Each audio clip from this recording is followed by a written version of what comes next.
I choose to start with mindset. I'm going to give you 5 tips on having a growth mindset. Why do I choose to start with mindset? Because it is the fundamental. Before we can drive change in our lives and in the lives of people around us, we first need to have that mindset. We need to have that core that helps to drive us and to keep us going when things get challenging. I would ask, what is growth mindset, or what is having a positive mindset?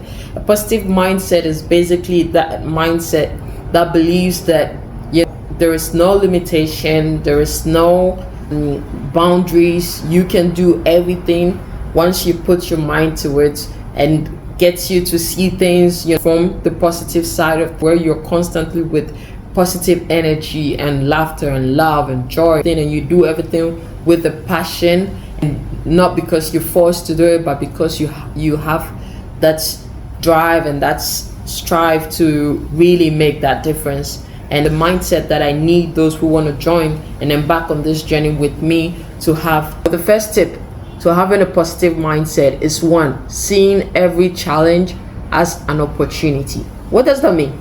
So basically, imagine you're on a highway and you get to a point where there's a roadblock.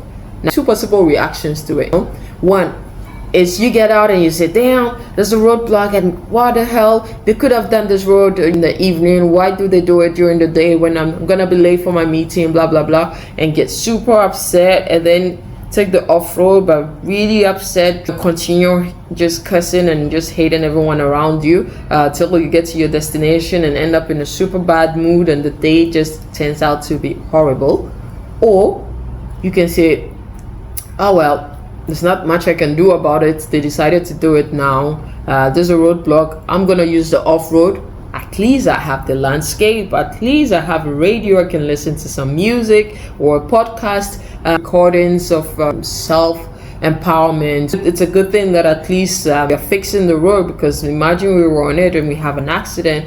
You can try to see the positive side of it, and of course take caution by calling the people you had to meet to let them know that you've got this which is out of your control, so you're gonna be XY minutes late, and just embrace it with a positive attitude. Get to your final destination, have your meeting, and have a day where you look back and say, well. And so the second point is you need to know your why. Why do you want to be financially free? Why do you want to get to the highest level of leadership in your company or in society? Once your why is strong and is coupled with the emotion, love, and there is nothing that is gonna stop you.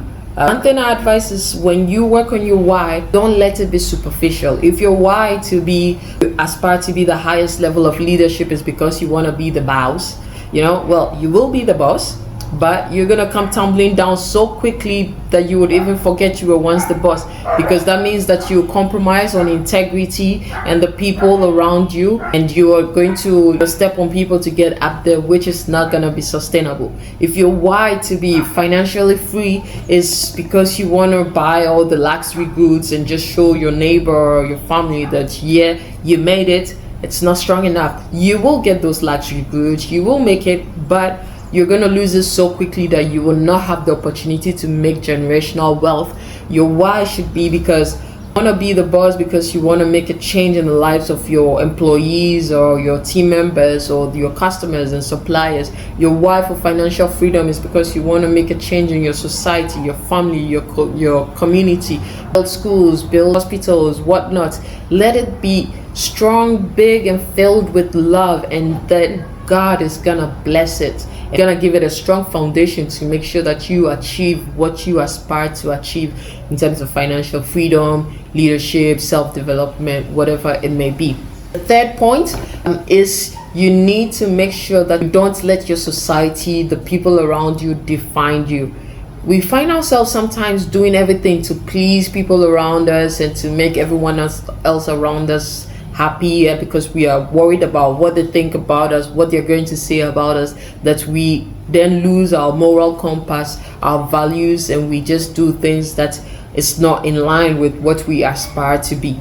Don't let the perception, the bracket, the bubble that society chooses to put you in be what defines you. You need to define you. You need to have a clear vision of where you want to be or what you want to do tomorrow. You need to change and reorient your perceptions about how you see and perceive money, see and perceive leadership. If you accept what society says, what your community says, what people perceive, then unfortunately you will fall into the same bracket and the same routine and where the society, the community are in, because that's how they see things. You need to break out of that and see things differently. If society says to be the highest of leadership, that means that you're going to end up losing all the people around you and you will be lonely and all this kind of stuff.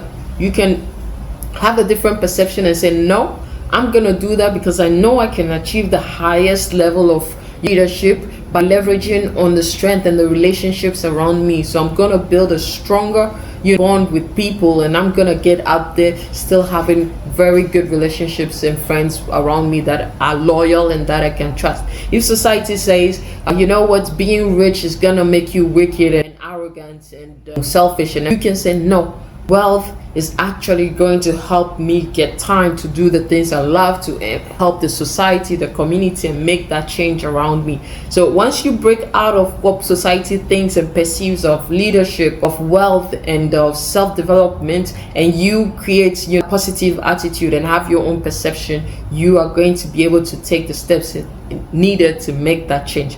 Now, the fourth point is you need to make sure that you take criticism with a positive attitude. Why didn't I say feedback? Why did I say criticism? Because unfortunately, not a lot of people are self-developed out there to be able to make the difference and to give feedback. Most people just give criticism. They point out point blank what they feel is not right, what you're not doing right, and they will do everything to pull you down. Now, if you look at the negative side of it, unfortunately, it's gonna have a toll on you. You need to have that positive attitude, because remember, you're gonna start this journey where you change your attitude, your perception, your mindset to things, and you're gonna start taking steps to help you attain that financial literacy and freedom. You're gonna take that step that makes you the transformational leader you need to be. You're gonna take that step to help you to that self-development and that's best version of yourself.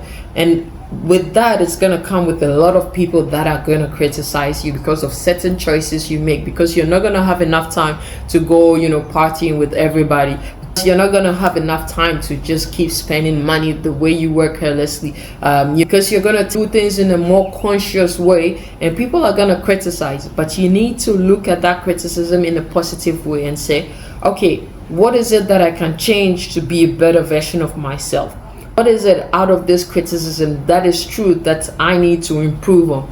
You think through it, take it with that positive attitude to improve yourself and to be a better version, and also take those criticism positively so that you can educate people around you and say, I understand you feel this when you feel I'm not available every time going to party club and every time with you, but it's because I'm spending time to read a little more, to build this soft skill, to build this competency, and when I get that, and I would have enough time to spend with you to do the things you want us to do. And once you do that and you start taking things positively, you will keep the people around you that are going to empower you and make you the best version of yourself. And you're going to educate people around you to make sure that there is that biddy bam effect, this positive effect around you that's going to truly transform the lives of people. And the last point is, don't let your past define you. Use your past as a roadmap for your future.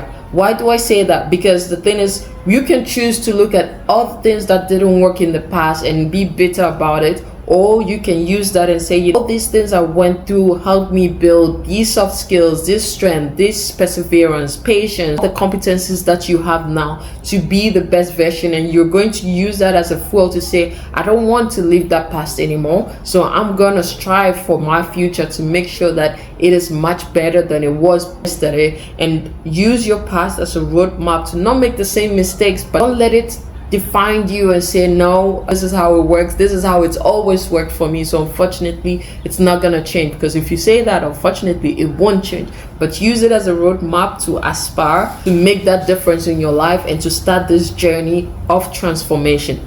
So to recap the 5 points again, the first point is have a positive attitude towards challenge. The second is know your why. The third is don't let people around you or society define you. Fourth point is embrace criticism with a positive attitude. And the fifth point, don't let your past define you. Once you've got these 5 points, working for you, you are going to start this journey, or you're back on this journey with me, having the right mindset to aspire for that change that you need to make, and to take those actions of discipline and those key points that you need to put in place to make sure that you are on the right journey to financial freedom, to financial literacy, to high transformational leadership, to the best version of yourself and that self-development that you need. So that's all for today. I hope that I was able to at least give you some useful tips to start this journey. And really, if you want to embark on this journey with me to creating that massive wealth, to being the best version of yourself, and to being that transformational leader, then click like, follow, subscribe, join this channel, follow me every week to get all the useful tips that I have to share. Today I started with mindset. My next video is going to go more into budgeting, financing, and giving you tools and templates, Excel sheets and stuff that you can use to help improve your financial literacy and your financial management. So that's all for today. I hope you enjoyed this video. Don't forget, like, follow, and subscribe if you want to embark on this journey with me. Remember, the goal is to have that ripple effect. The goal is to get to the top and do it, making sure that we give that bitty bam effect. So without much ado, I'm gonna wrap up by saying bitty bam, your girl Allison. I'm out.